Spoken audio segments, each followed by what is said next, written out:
The universe is everything.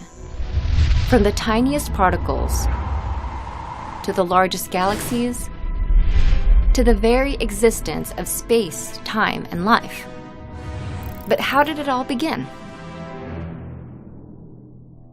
The origin of the universe is the origin of everything. Multiple scientific theories, plus creation myths from around the world, have tried to explain its mysterious genesis. However, the most widely accepted explanation is the Big Bang Theory. The Big Bang Theory states that the universe began as a hot and infinitely dense point. Only a few millimeters wide, it was similar to a supercharged black hole. About 13.7 billion years ago, this tiny singularity violently exploded. And it is from this explosion, this bang, that all matter, energy, space, and time were created. What happened next were two major stages of the universe's evolution. Called the radiation and matter eras, they're defined by key events that helped shape the universe. First came the radiation era, named for the dominance of radiation right after the Big Bang. This era is made of smaller stages, called epochs, that occurred within the universe's first tens of thousands of years. The earliest is the Planck epoch. No matter existed in the universe at this time, only energy and the ancestor to the four forces of nature, the superforce. At the end of this stage, however, a key event occurred in which gravity split away from the superforce. Next came the Grand Unification epoch, named for the three remaining unified forces of nature.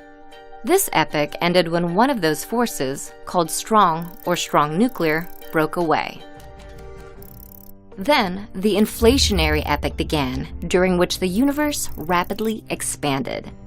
Almost instantly, it grew from the size of an atom to the size of a grapefruit.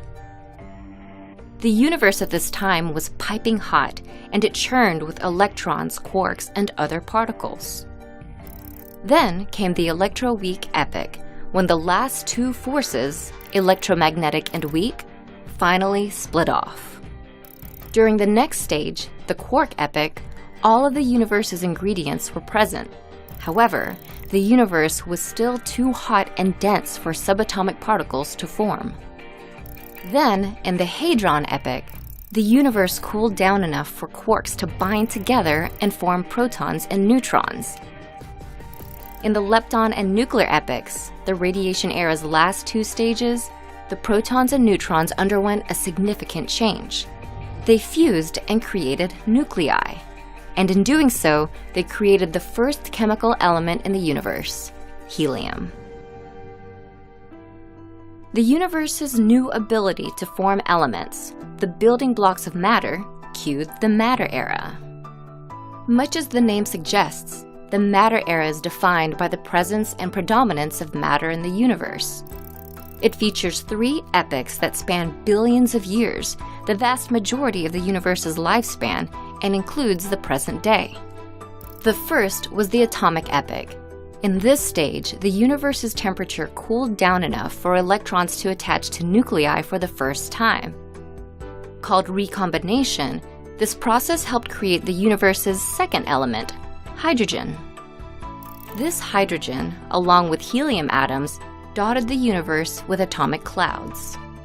Within the clouds, small pockets of gas may have had enough gravity to cause atoms to collect. These clusters of atoms, formed during the galactic epoch, became the seedlings of galaxies.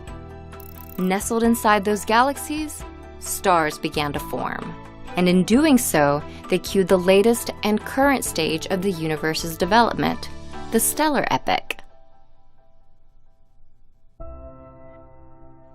The formation of stars then caused a tremendous ripple effect and helped shape the universe as we know it. Heat within the stars caused the conversion of helium and hydrogen into almost all the remaining elements in the universe. In turn, those elements became the building blocks for planets, moons, life, everything we see today. This ecosystem of everything was only possible because of the many stages in the universe's development.